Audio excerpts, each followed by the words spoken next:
व्यासपीठावर बसलेले महाविकास आघाडीचे सर्व मान्यवर नेते आणि जमलेल्या माझ्या तमाम देशभक्त बांधवांनो, भगिनींनो आणि मातांनो, कोकणामध्ये प्रचार करण्याची गरज आहे काय? मग थांबू इकडेच? मी मुद्दामून आलो कारण मला कल्पना आहे कोकणामध्ये मला प्रचाराची गरजच नाही, कारण कोकण हे शिवसेनेचं आणि आम्हा ठाकरे कुटुंबियांचं हृदय आहे. आणि विनायक राऊत, भास्करराव आहेत, राजन आहे, वैभव आहे, तुम्ही सगळेजण आहात. मला अभिमान आहे तुमचा. शिवसेना फोडण्याचा प्रयत्न झाला तरी सुद्धा तुम्ही जागच्या जागी उभे आहात. आणि हा डाव कसा आहे बघा. एक तर शिवसेना फोडली, शिवसेना चोरली, गद्दाराकडे धनुष्यबाण दिलं, गद्दाराची पूर्ण तंगडतोड केली, जागा कापल्या, उमेदवार बदलले आणि इतक्या वर्षानुवर्ष तुम्ही जीवापाड जपलेला धनुष्यबाण तर चोरलाच, पण आता कोकणावरनं तो सुद्धा गायब करून टाकला. म्हणजेच काय की त्या लाचारांना कळलंच नाही, खोक्यात जे बसले त्यांना कळलंच नाही की हे जे गद्दारांचे मालक बसलेत दिल्लीत दोन, ते शिवसेनेबरोबरचं कोकणचं नातं तोडायला निघालेत. त्यांना माहित नाही अजून कोकणामध्ये जांबा दगड आहे आणि असं म्हणतात की जांबा दगड हा कोणे एकेकाळी लावारस होता, बरोबर ना? याचा अर्थ असा नाही की त्याचा पुन्हा लावा नाही होणार. आज संपूर्ण कोकणात नाही, अख्ख्या महाराष्ट्रामध्ये भाजपच्या विरुद्ध लावारस उसळून वर आलेला आहे. आणि मोदींना अजून काय त्याला म्हणतात तो सूरच लागत नाहीये. आणि झालंय असं की सध्या IPLचे दिवस सुरू आहेत. मॅच बघताना पंचायत होते की अरे हा खेळाडू आपल्या टीम मध्ये होता, तो नाही तो तिकडे गेला, अरे तो तिकडे होता, नाही तो आता इकडे गेला.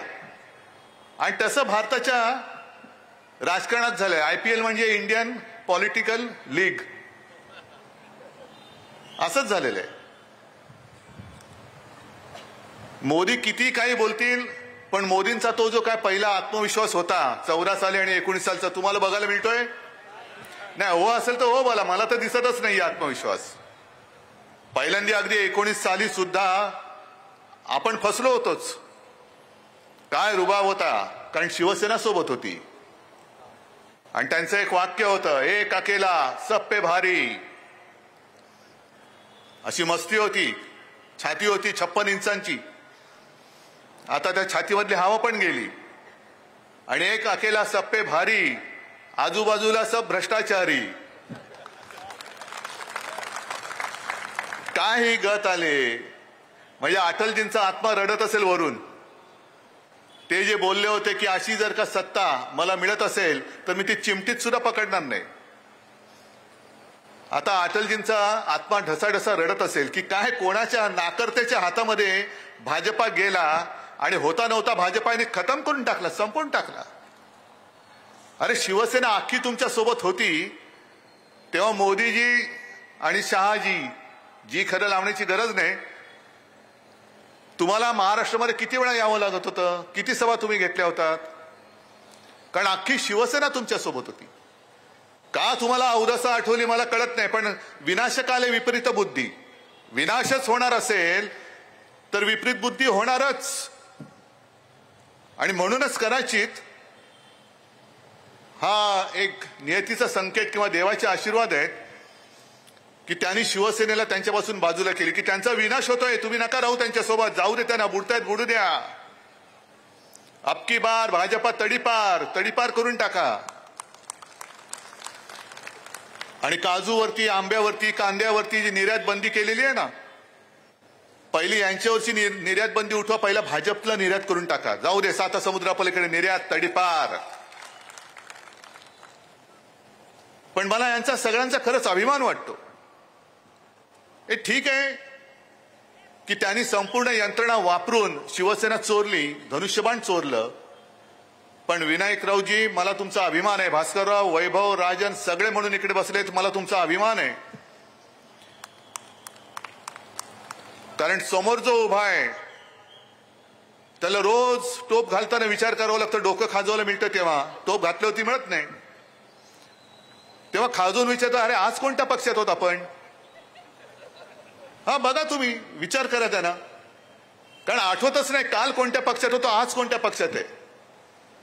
इतके वर्ष स्वतः सकट स्वतःची पिलावळ, ही जिकडे सत्ता असते, जिथे सत्ता तिकडे तुम्ही झुकता. सगळी मंत्रीपदं घेतली, आमदारक्या खासदारक्या सगळ्या घेतल्या, पण माझ्या कोकणासाठी काय केले? एक तरी लघु किंवा सूक्ष्म तुमच्या साईज प्रमाणे प्रकल्प कोकणात आणलात का तुम्ही? कारण भाजपा हुशार आहे, त्यांनी त्यांच्या कुवतीप्रमाणेच दिलं, लघु आणि सूक्ष्म. आता निवडणुकीनंतर मायक्रोस्कोप आणावं लागेल की अतिसूक्ष्म, म्हणजे करोनाचा जीवाणू दिसेल पण हे नाही दिसणार, एवढे सूक्ष्म होतील हे. पण मस्ती किती आहे? आज तुम्ही गद्दारांना आमच्या अंगावर सोडून शिवसेना संपवायला निघालात. अहो, अनेक वर्षानुवर्ष हे सगळे माझे जीवाला जीव देणारे शिवसैनिक जे बाळासाहेबांनी जोडून दिलेले आहेत. आणि मी मागे पण म्हटलं की माझी वडिलोपार्जित कमाई आहे, आहेच माझी वडिलोपार्जित कमाई, अभिमान आहे मला याचा, हे माझं वैभव आहे. आणि मोदीजी, तुम्ही जे म्हणतायत घराणेशाही घराणेशाही, आमची घराणेशाही आहे ते लोकांना मंजूर आहे की नाही रे? पण तुम्हाला शिवसेनेची घराणेशाही चालत नाही. शिवसेना प्रमुखांचा फोटो लावता, नालायक माणसं सगळी, अंगामध्ये कर्तृत्व नाहीये. तुम्ही माझी शिवसेना चोरताय, माझं धनुष्यबाण चोरताय, माझे वडील चोरताय, कर्तृत्व शून्य माणसं आहेत. तुम्हाला शिवसेनेची घराणेशाही नकोय, हिंदू हृदय सम्राटांची घराणेशाही नकोय, पण तुम्हाला गद्दारांची, गुंडांची घराणेशाही चालते. हे दुःख हे आम्हाला नसलं, तुम्हाला नसलं तरी अटलजींना वाटत असेल. कोणाची घराणेशाही तुम्ही पोचताय आणि काय भाषणं करतायत? आणि हा कोकण हा सुसंस्कृत आहे. ज्या पद्धतीने काल परवाकडे फडणवीस येऊन गेले, यांना मत म्हणजे त्यांना मत, म्हणजे दोघांचं जर का साठोलोट झालं तर कोकणामध्ये जर शिवसेना तेव्हा उभी राहिली नसती, विनायक राऊत, वैभव, भास्करराव वगैरे सगळे जे आहेत हे तुमच्यासोबत उभे राहिले नसते, तर आज कोकणामध्ये काय चाललं असतं? गुंडागर्दी, गुंडराज चालू झालं असतं, गुंडाराज झालं असतं ना. मग तुम्हाला परत गुंडाराज पाहिजे कोकणमध्ये? उघड उघड सांगतायत की यांना मत म्हणजे त्यांना मत, आणि भाजपचे इथले लोक काही करू शकणार नाहीत. जे कल्याणमध्ये घडलं, कल्याणमध्ये भारतीय जनता पक्षाचा एक आमदार गणपत गायकवाड, अनेकदा त्यांनी त्यांच्या वरिष्ठांकडे तक्रार केली की हे बघा काय चालले, हे बघा काय चालले. कोणी ऐकायला तयार नाही. शेवटी एवढा उद्विग्न झाला, त्याच्या मुलाला पोलीस स्टेशनमध्ये जेव्हा यांच्या मिंद्यांच्या गुंडांनी धक्काबुक्की केली तरी पोलीस काय करायला तयार नाहीत, म्हणून बाप म्हणून त्यांनी गोळ्या घातल्या त्याला. मी काय समर्थन नाही करत. आणि त्यांनी म्हटलेलं आहे की जोपर्यंत या मिंद्याच्या हातामध्ये सत्ता राहील तोपर्यंत या महाराष्ट्रामध्ये गुंडांचं राज्य राहील. आज जुलूम जबरदस्तीने ते कारभार करू इच्छित आहेत. मी विसरलो नाही अजून. बारसूमध्ये मी जेव्हा आलो होतो, माझ्या माता भगिनींना कशा पद्धतीने मारहाण केली होती. जर शिवसेना मध्ये पडली नसती तर आज बारसूचा विषय हा लोकांनी संपवला असता की नसता हे तुम्ही सांगा. फौज आणून उभी केली असती. आणि कदाचित मी असं म्हणत नाही की त्यांचं सरकार येणार तर नाहीच, पण त्यांचं स्वप्न हेच असेल की आपलं सरकार आल्यानंतर बघू ना, बारसू काय जैतापूर काय फौजा आणून उभ्या करू आणि कोणाला मारायचंय. मागे जैतापूरमध्ये गोळ्या घातलेल्याच आहेत, गोळीबार झालाच होता. मग त्याच पद्धतीने यांना जर कोकण स्वतःच्या विळख्यात घ्यायचं असेल तर बारसूची रिफायनरी ही तुमचा विरोध डावलून सुद्धा ते उभं करू शकतील. आणि मी तुम्हाला वचन देतोय, आपलं इंडिया आघाडीचं सरकार येणार म्हणजे येणार, आणणार म्हणजे आणणारच. आणि मग बारसू असेल, जैतापूर असेल, कोणताही विनाशकारी प्रकल्प मी कोकणात येऊ देणार नाही. नुसता जमिनीवरनं नाही तर तिथल्या सरकारच्या कागदावरून सुद्धा तो मी पिसून टाकेन, हे माझं तुम्हाला वचन देतोय मी तुम्हाला. आणि मग भाजपच्या अंधभक्तांना मला विचारायचंय की तुम्ही प्रचार कोणाचा करताय? विनाशाचा प्रचार करताय का? शिवसेनेला मत का द्यायचं नाही आणि गद्दाराला मत का द्यायचं? आम्ही विकासाच्या गोष्टी करतो, तुम्ही विनाशाच्या गोष्टी करता आहात. जसं ते म्हणतात की यांना मत म्हणजे त्यांना, मोदींना मत, तसं मी सांगतोय की त्यांना मत म्हणजे विनाशाला मत. मग एका बाजूला विनाश आहे आणि दुसऱ्या बाजूला विघ्नहर्ता विनायक आहे. तुम्हाला काय निवडायचं तुम्ही निवडा. हे किती काळ सहन करणार? काजूवरती निर्यात बंदी, आंब्यावरती ही बंदी, त्याच्यावरती ती बंदी. आणि यांचा जो महाराष्ट्राबद्दलचा जो आकस आहे, हा आकस आता एवढ्या टोकाला पोचलेला आहे की तुम्ही जे गाणं ऐकलं ना मगाशी, मशाल गीत, आहे तिकडे मोठ्या प्रमाणात मुस्लिम बांधव आले. तुम्हाला काय खटकतंय काय रे त्याच्यात? मी मुस्लिम बांधवांना आणि माता भगिनींना विचारतो, तुम्हाला काय खटकते त्या गाण्यात? आहे आमचा जय भवानी जय शिवाजी आहे, काय खटकते तुम्हाला? जय भवानी जय शिवाजी कोणी नेतं, कारण दोन्ही आपली दैवत आहेत. जसं मोदीजी प्रत्येक सभेत जात आहेत, शहा जात आहेत आणि जय श्रीराम बोलतायत. अरे आम्ही पण जय श्रीराम बोलतो ना, आम्ही काय असे काय हे नाही होत, रामाचे काय विरोधक नाही होत. आम्ही जय श्रीराम म्हणतो, आम्ही बजरंग बली की जय म्हणतो. पण आमच्या महाराष्ट्राच्या नसा नसामध्ये जे जय भवानी आणि जय शिवाजी आहे, ते तुम्ही उपरे दोघं जण येऊन आमच्या महाराष्ट्राच्या रगारगातलं जय शिवाजी आणि जय भवानीचं प्रेम तुम्ही काढू शकताय, काढू इच्छिताय? तुमचा महाराष्ट्राबद्दलचा आकस, तुमचा उद्धव ठाकरे बद्दलचा संताप, ठीक आहे, मैदानात उतरा. उद्धव ठाकरेला संपवायचंय ना, उद्धव ठाकरे मैदानात उतरलाय, तुम्ही मैदानात या आणि लढून दाखवा उद्धव ठाकरेशी, होऊन जाऊ दे समोर समोर. पण सोबत तुमचे सगळे जे घरगडी आहेत, ईडी, इन्कम टॅक्स, सीबीआय, ते उद्या आमच्याकडे असणार आहेत, आमच्या अंडर असणार आहेत. आज तुम्ही ज्या पद्धतीने त्यांचा दुरुपयोग करतात, त्या अधिकाऱ्यांना सुद्धा सांगतोय, उद्या आमच्याकडे आल्यानंतर तुमच्या नांग्या ठेचल्याशिवाय आम्ही राहणार नाही. ज्या पद्धतीने तुम्ही राजन साळवीच्या घरात घुसलात, उद्या आमचं सरकार आल्यानंतर तुमच्या घरात घुसल्याशिवाय राहणार नाही. राजनच्या घरामध्ये घुसलात. मी मागच्या सभेत सुद्धा बोललो होतो, सगळ्याची किंमत किती, ह्याची किंमत किती, टेबलची किंमत किती, खुर्चीची किती, शिवाजी महाराजांच्या पुतळ्याची किंमत कोण ठरवणार? मोदींचा घरगडी. अहो, ज्यांना महाराजांची किंमत नाही कळत, तो आमच्या देशावरती राज्य करतो, यांचं दुर्दैव आहे. महाराजांचा पुतळा म्हणजे नुसतं काहीतरी चिखलातून बनवलेलं काही मूर्ती नाहीये, ते दैवत आहे. त्याची तुम्ही किंमत लावताय. हिंदू हृदय सम्राट शिवसेना प्रमुख बाळासाहेब ठाकरे जर जे ते त्यावेळेला मोदीजी तुमच्या मागे उभे राहिले नसते, तर अटल बिहारीजींनी तुम्हाला केराच्या टोपलीत तेव्हाच टाकलं असतं. त्यांच्या खुर्चीची किंमत. म्हणून मी राजनला तेव्हा विचारलं होतं की राजन, सगळ्याची किंमत त्यांनी काढली, मग शौचालयात गेले होते की नाही कमोडची किंमत बघायला? कारण नंतर आपली सत्ता आल्यानंतर त्यांना त्याचा उपयोग करावा लागणार आहे. वेडवाकडं कसंही तुम्ही वागता आहात, काय वाटेल ते करता आहात. आणि तो जो काय त्यांचा नारा होता 400 पार, आता गप्प बसले, कारण काहीच चालत नाहीये. 400 पार कशासाठी? तर आपली घटना बदलण्यासाठी. आणि मी नाही बोलत, त्यांचेच माजी मंत्री, त्यांचेच उमेदवार, त्यांचेच खासदार बोलताना त्या सुद्धा क्लिप आलेल्या आहेत. मग घटना बदलण्याची अवदसा तुम्हाला का आठवली?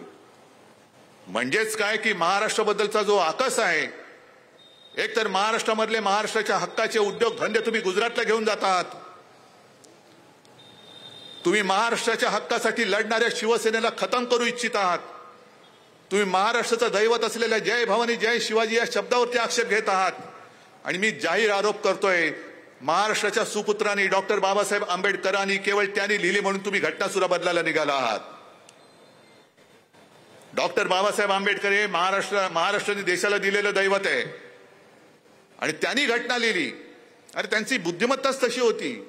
म्हणून इतके 75 वर्ष होऊन सुद्धा त्याच घटनेच्या आधारावरती आणि याच्यानंतर सुद्धा हजारो वर्ष आपला भारत देश, हिंदुस्थान हा त्या घटनेच्या आधारावरती चालणार आहे.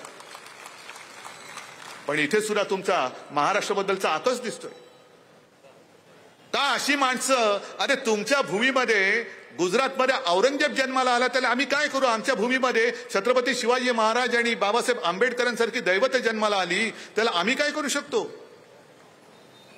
तुम्हाला त्यांची पूजा करता येत नसेल तर तुम्ही तुमच्या मातीत जो जन्माला आला त्याची पूजा तुम्ही करा ना.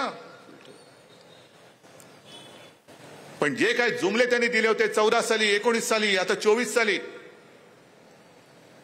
15 लाख रुपये देणार होते, आलेत कोणाच्या खात्यात? आले असतील तर हात वर करा, मला आनंद होईल. जर कोणाच्या खात्यामध्ये मोदी सरकारकडनं 15 लाख रुपये आले असतील तर हात वर करून सांगा, मी आत्ताच्या आत्ता माझा प्रचार इथल्या इथे थांबवायला तयार आहे.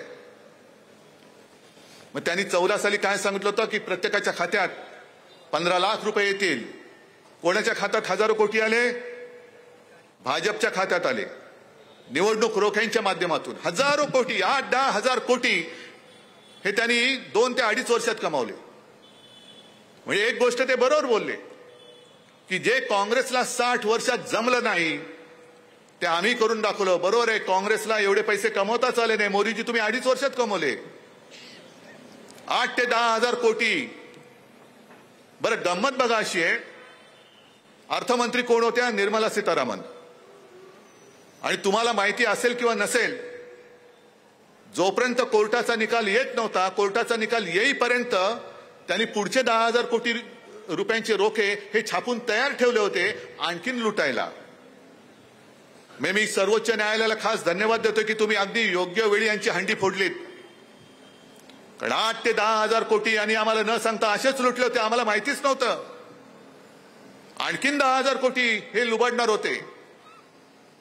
आणि या सीतारामन बाई बोलल्या आहेत की आमचं सरकार आल्यानंतर आम्ही पुन्हा निवडणूक रोख्यांची योजना आणणार, म्हणजे पुन्हा तुम्हाला लुटणार, तुम्हाला तुमची लूट चालेल, परवडेल.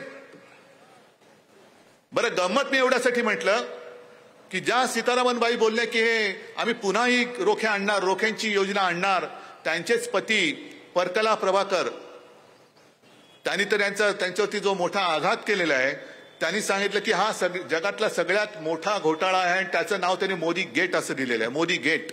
मोदींवरती थेट आरोप त्यांनी केलेला आहे. आम्हाला संपवायला निघालात ना? का? आम्ही तुमची पालखी वाहत नाही म्हणून तुम्ही आम्हाला संपवायला निघालात? मग तुमच्याच मंत्रिमंडळातल्या ज्या मंत्रीबाई होत्या त्यांचे यजमान तुमच्या तोंडावरती बोलताय की तुम्ही घोटाळा केलाय, तुम्ही घोटाळेबाज आहात, का त्यानं उत्तर देत नाही? आम्ही आरोप करतोय, आरोप नाही करत, आम्ही सत्य लोकांसमोर आणतोय. आजच मी येताना वाचलं की डाळी कडाडलेल्या आहेत, डाळीचे भाव वाढलेले आहेत. जर आपण विचारलं मोदीजी डाळीचे भाव वाढले, वो तो नेहरूजीने बढाया. नेहरू जाऊन किती वर्ष झाली? बरं, नेहरू किती वर्ष पंतप्रधान होते? 16 वर्ष. भाजपा किती वर्ष आहे? अटल बिहारी वाजपेयी होते, त्यांची काळा सगळी वर्ष, यांची 10 वर्ष. म्हणजे 16 पेक्षा जास्त वर्ष हे भाजपाचं सरकार तिकडे आहे. मग नेहरूनी 16 वर्षात काय केलं असेल ते पुसून टाकून तुम्ही 16 वर्ष काय केलं, तुम्ही 10 वर्ष काय केलं हे तुम्ही का नाही सांगत? म्हणजे सांगायचं काय की 60 वर्षात काही नाही केलं. बरं, नसेल काही केलं, मग त्यांना जर का विचारलं पुढे काय नाही, आत्ता सुरुवात झाले, 10 वर्ष आम्ही नुसतं काय आमचं हे करत होतो, आता पुढे बघा 2047 साली तुम्हाला काय देतोय. 2047 साल कोण बघणार आहे? आता जे प्रचार करतात त्यांचे सगळे ते तरी बघणार आहेत 2047? आणि तुम्हाला काय वाटतं ही जनता सगळी काय दूधखोडी आहे, बुडी आहे? 14 साली सांगितलं होतं की 19 पर्यंत मी करेन. अहो, कशाला नोटबंदी केली होती तुमच्या लक्षात तरी आहे? आता नोटबंदी केल्यानंतर रडून काय बोलले होते? मुझे सिर्फ कितने दिन दो, 100 दिन दो. त्या तारखेपासून तुम्ही 1 एप्रिल पर्यंत जर का दिवस मोजले तर जवळपास 2700 पेक्षा जास्त दिवस झाले. मोदीजी, नोटबंदी नंतर तुम्ही जे काय करणार होतात, अगर मैंने कुछ किया नहीं तो आप जो बोलेंगे, जहां बोलेंगे, जो सजा देंगे मुझे मंजूर है. आता संपूर्ण जनता तुम्हाला हीच सजा देणार आहे की आपकी बार तडीपार. आता जा तुम्ही. आणि म्हणून सगळीकडे ते फिरतायत, बाकी काहीच केलं नाही. राम मंदिर केलं, जिथे जात आहेत तिकडे राम राम राम राम करतायत. मला विचारलं काही पत्रकारांनी की तुमच्यावरती जय भवानी बोलायला बंदी घातली, पण ते तर म्हणतात की रामाचा प्रचार करतायत. म्हटलं ते प्रचार नाही करत. मराठीमध्ये एक ते मागे पिक्चर आलं होतं, त्याच्यामधलं एक गाणं आहे, आम्ही जातो आमच्या गावा आमचा राम राम घ्यावा. असं सगळीकडे फिरतायत, राम राम राम राम, चाललो बरं राम राम. असं मोदी आणि शहा फिरतायत म्हणून तर महाराष्ट्रात एवढ्या वेळा येत आहेत. मुंबई गोव्याचा जो रस्ता झाला का पूर्ण? कधी होणार? 3000 सालापर्यंत तुम्हाला देतो बघा, तोपर्यंत तुम्ही मला मत द्या. 3000 साली असं काही गुळगुळीत करेन की तुम्ही नुसतं मुंबईत नुसतं उभे राहिलं तरी ऑटोमॅटिक सरकून कोकणात याल आणि कोकणात थेट चंद्रावरती पूल बांधून देतो तुम्हाला. पण ते 3025 साली आणि इकडेच आपण फसतो. आता अशी ते जे काय आगडबंब वचनं आणि आश्वासनं देत आहेत, जसं मी तुम्हाला सांगितलं मी चंद्रावरती पूल बांधून देतो. चला मला सगळ्यांना विचारायचंय, कोणाची तयारी चंद्रावरती पूल बांधून द्यायची? काँग्रेस राष्ट्रवादीची पण लोक आहेत. देताय का? हा, मी देतो. मग तुम्ही विचार काय करता? अरे माहितीये हा पूल होणार नाहीये, ही लोक पण नाही बोलतायत, पण हा बोलतोय होणार. मग मत देऊन बघायला काय हरकत आहे? केला तर हे असंच चाललंय. 14 साली सुद्धा तेच 15 लाख रुपये तुम्हाला देतो. प्रत्येकाच्या हर घर नल से जल. नळ तरी आले का? अनेक ठिकाणी आज महाराष्ट्रामध्ये पाण्याचं दुर्भिक्ष आहे. काही ठिकाणी जसं शिवसेना प्रमुख सांगायचे की एक उमेदवार प्रचाराच्या सभेत बोलला की मला निवडून द्या, मी घराघरात नळ देईन. लोक खुश झाले, कारण सगळ्या माता भगिनी लांब जायच्या घागरी घेऊन आणि पाणी भरून यायच्या. घराघरात नळ येणार असेल तर का नाही द्यायचं? दिलं लोकांनी. समोरच्याचं डिपॉझिट जप्त करून त्याला निवडून दिलं. 1 महिना झाला, 2 महिने झाले, लोक चुळबुळ करायला लागली. अरे आता गेलं पाहिजे, विचारलं पाहिजे. मग ते गेले त्याच्या घरी. अरे काय म्हणताय गाववाल्यानो, कशासाठी आलात? नाही तुम्ही ते निवडणुकीत बोलला होतात बघा. काय बोललो होतो? नाही घराघरात नळ. हा मग? नाही तो नळ पाहिजे. अच्छा नळ पाहिजे. मग त्याने हाक मारली, जा रे राजू, म्हणजे आपले राजू महाडिक कुठे गेले? जा बॉक्स, जा जरा घेऊन ये. मग राजू महाडिक घेऊन आले बॉक्स. मग हे बुवा बसले होते तिकडे, घ्या प्रत्येकाच्या हातात 1-1 तोटी दिली नळाची. चलो हे काय? मी काय बोललो होतो? घराघरात नळ. मी पाणी नव्हतं बोललो, नळ बोललो होतो. घ्या नळ घ्या आणि बसा फिरव्यात चाव्या. हे असे सगळे थापा मारणारी लोक. आणि ही नुसती थापाड्यांची फौज नाहीये, ही गद्दारांची फौज नाहीये, ही दहशतवाद्यांची टोळी आहे. जी ईडी, इन्कम टॅक्स, सीबीआयच्या माध्यमातून यांचा दहशतवाद सगळीकडे चाललेला आहे. अगदी जीएसटीच्या वेळेला सुद्धा टॅक्स टेररिझम, कर दहशतवाद. म्हणजे मेहनत करतायत त्यांना असं काही पिळायचं की जरा कुठे काही चूक झाली सरळ उचलायचं आणि तुरुंगात टाकून द्यायचं. हे इंडिया आघाडीचं सरकार आल्यानंतर आम्ही जीएसटी मध्ये सुद्धा बदल करणार, करून दाखवणार. आणि विनायकजी तुम्ही जे बोललात ना, तुम्हाला मुंबई, नवी मुंबईमध्ये कशासाठी काय, काजूसाठी पाहिजे, आंब्यासाठी पाहिजे. दुर्दैव आपलं की मी मुख्यमंत्री असताना एक कोरोनाचं संकट आलं, त्याच्यामध्ये 2 वादळं आली. संपूर्णपणे मी त्याच्यामध्ये अडकून राहिलो. पण त्याच्यात अडकलो नसतो तर आज तुमच्या या मागण्या राहिल्या नसत्या. ते स्वप्न सत्यामध्ये मी तुम्हाला आणून दाखवलं असतं. आणि तुम्हाला सगळ्यांना माहितीये, जे मी बोलतो ते मी करून दाखवतो. अगदी महाराष्ट्रामध्ये कुठेही गेला तर मी जाहीर सभेत विचारतो की 2 लाखापर्यंतची पीक कर्जाची माफी नाही, मुक्ती, ही जी मी केली होती तुम्हाला मिळाली होती की नव्हती? सगळे सांगतात मिळाली. नियमित कर्ज परतफेड करणाऱ्यांसाठी 50,000 रुपये आम्ही द्यायला सुरुवात केली होती. यांनी गद्दारी करून सरकार पाडलं आणि ती खोडून टाकली. आता तुम्हाला मी विचारतो, किनारपट्टीवरती जेव्हा 2 वादळं धडकली होती तेव्हा जी काय आपत्कालीन मदत केली होती ती तुम्हाला मिळाली होती की नव्हती? हे मला तुम्ही सांगा. होती की नव्हती? अगदी चिपळूणमध्ये सुद्धा मी आलो होतो, अगदी किनाऱ्यावरती सुद्धा गेलो होतो. याचा अर्थ असा की जे होणार नाही, चंद्रावरती पूल करेन, घराघरामध्ये आणखीन काहीतरी करेन, असं वेडवाकडे मी बोलत नाही. जे होण्यासारखं असेल तेच बोलतो आणि जे बोलतो ते मी करून दाखवतो. आणि म्हणून तुमच्यासमोर 2 पर्याय आहेत.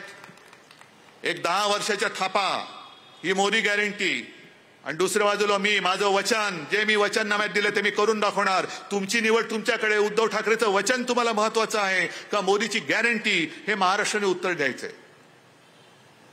आणि यांची गॅरंटी तुम्हाला माहिती आहे. यांची गॅरंटी म्हणजे अशी मगाशी जे मी बोललो ना, एक अकेला सब पे भारी, आजूबाजूला भ्रष्टाचारी, सगळे भ्रष्टाचाऱ्यांची फौज घेऊन हे आपल्यावरती चाल करून येत आहेत. अख्खा कोकण जणू काही यांनी विकायलाच काढलेला आहे. नाणारच्या बाबतीमध्ये जे झालं, जैतापूरला झालं, बारसूमध्ये, आपल्याला कळण्याच्या आत परप्रांतीयांनी इकडे येऊन जमिनी केव्हा बळकवल्या तुम्हाला कळलं सुद्धा नाही, आम्हाला सुद्धा कळलं नाही. आणि पुढचा जो धोका आहे तो हा किनारपट्टीचा विकास ते सिडकोकडे देत आहेत. सिडको म्हणजे यांचे सगळे कॉन्ट्रॅक्टर, बगल बच्चे, सूटबूट की सरकार. आणि हा निसर्ग सौंदर्य, निसर्गाच्या वैभवाने नटलेला हा माझा कोकण कॉन्ट्रॅक्टरच्या खिशात देणार आपण? हे सगळे कॉन्ट्रॅक्टरचे बगल बच्चे आहेत. आणि म्हणून यांच्याकडे जे चाललेलं आहे की ज्याचा जेवढा भ्रष्टाचार मोठा, मग त्याला केंद्रात मंत्रिपद देणार, त्याला इकडे मंत्रिपद देणार. 70,000 कोटीचा घोटाळा असेल तर उपमुख्यमंत्री करणार, त्याच्याहून आणखीन मोठा घोटाळा असेल तर मुख्यमंत्री करणार. या सगळ्या गोष्टी आता झाल्या तेवढ्या खूप झाल्या. अहो, तुम्ही तुमच्या आयुष्यातली 10 वर्ष यांच्या थापांमध्ये वाया घालवली, आम्ही सुद्धा वाया घालवली. गेल्या वेळेला माझी चूक झाली, मीच मोदींना पंतप्रधान करायला सांगायला आलो होतो आणि तुम्ही माझं ऐकलत. आणि आता नेमकं मी उलटं सांगतोय आणि तळमळीने सांगतोय. एका गोष्टीबद्दल मला समाधान आहे की कोरोना काळामध्ये संपूर्ण देशात नंबर 1चा मुख्यमंत्री म्हणून माझं नाव आलं होतं. पण अत्यंत नम्रपणाने सांगतो, हे कर्तृत्व माझं नव्हतं. हे कर्तृत्व तुमची साथ आणि सोबत नसती तर महाराष्ट्र वाचू शकला नसता. म्हणजे फडणवीस जे सांगतायत की बाकी विकास कामाचं सोडून द्या, पण मोदीजींनी लस दिली नसती. अरे लस म्हणजे काय लसूण आहे? हा, की पाठच्या बागेमध्ये पिकोला आणि दिला लसूण. तो सुद्धा 400 पार गेला होता. त्याला लाज वाटली, याने नारा दिला होती, आला खाली. लसूण सुद्धा 400च्या वर गेला होता. पण मोदी म्हणाले 400 पार. लसूणाला लाज वाटली, तो काहीतरी आपल्यापेक्षा जास्त मोठा थापाडे आहे, खाली आलेला बरं. लस कोणी शोधली? एका गोष्टीचा अभिमान मला नक्की आहे की महाराष्ट्रातल्या कंपनीने लस शोधली होती पुण्याला, आणि ती लस तुम्ही दिली. पण लसीकरण करण्यासाठी जी यंत्रणा होती ती माझ्या महाराष्ट्राची होती. ती माझ्या महाराष्ट्राची होती. आणि या माझ्या माता भगिनी आणि बांधवांनी मी जे जे सांगितलं ते ते तुम्ही ऐकलत. मी तुम्हाला सांगितलं घराबाहेर पडू नका, तुम्ही कोणी पडला नाहीत. दुकानं बंद ठेवा, तुम्ही दुकानं बंद ठेवली. बाहेर जाताना मास्क लावा, तुम्ही मास्क घातले. आणि म्हणून तुम्ही मला जे काही कुटुंब प्रमुख मानता त्या नात्याने मी तुम्हाला सांगतोय, तळमळीने सांगतोय की या वेळेला जसं कोरोनाचं संकट तेव्हा होतं आणि मी सांगत होतो की कोरोना आहे, त्या कोरोनापासून 2 हात लांब राहा, तसा त्याहीपेक्षा मोठा भयानक धोका हा भाजपाच्या हुकुमशाहीचा आहे. या हुकुमशाहीपासून 2 हात लांब राहा. 2 हात लांब ठेवा. त्यांना म्हणा आता बस झालं तुमचं, तुमची 10 वर्ष तुम्ही बघितली, आता तुम्ही आमचं संविधान बदलायला निघालात. आणि इकडे मुस्लिम बांधव मोठ्या प्रमाणावरती आलेत. काही लोकांनी मला सांगितलं की उद्धवजी आता तुम्हीच आमची आशा आहात. म्हटलं कसं रे? त्याला अहो तुम्ही 25 वर्ष यांना साथ सोबत देऊन तुमच्या बरोबर हे असे वागले, आमच्याशी कसे वागतील उद्या निवडून आले तर? म्हणून कोणी घाबरू नका, अजिबात घाबरू नका. जसं विनायक राऊतांनी शपथ घेतली तशी सुद्धा मी शपथ घेऊन मैदानात उतरलेलो आहे. बाकी देश खूप मोठा आहे, पण आपण खास करून छत्रपती शिवाजी महाराजांच्या महाराष्ट्रातले मर्द मावळे आहोत. आणि त्या मर्द मावळ्यांना मर्दपणा काय असतो ते शिकवावं लागत नाही. मर्दपणा त्यांच्या रगारगात, त्यांच्या नसानसात भिनलेला आहे. एवढे मोदी शाह किती त्यांची ईडी सीबीआय इन्कम टॅक्सची धाड घेऊन उद्या त्यांच्या त्या टीमची तंगडतोड करून ठेवल्याशिवाय आपण राहायचं नाहीये आणि त्यांना हद्दपार केल्याशिवाय आता थांबायचं नाही. म्हणून आता एकच नारा द्यायचा, अबकी बार. अबकी बार कोण? आणि दुसरी गोष्ट, तुम्ही जेव्हा जाल त्या मतदान यंत्रणेमध्ये जे काय आहेत, कारण एवढे नालायक लोक आहेत, आणखीन एक कोणतरी विनायक राऊत शोधून काढलंय, त्यांनी काढलंय ना. पण आपली मशाल काय, आपली निशाणी काय? अजून एकदा नक्की हाती घेणार? मग हाती घ्या मशाल आणि विजय करा विशाल. जय हिंद, जय महाराष्ट्र. सभा संपेल. सर्वांनी आणि ते छोटासा ब्रेक पाहत रहा पुढारी न्यूज।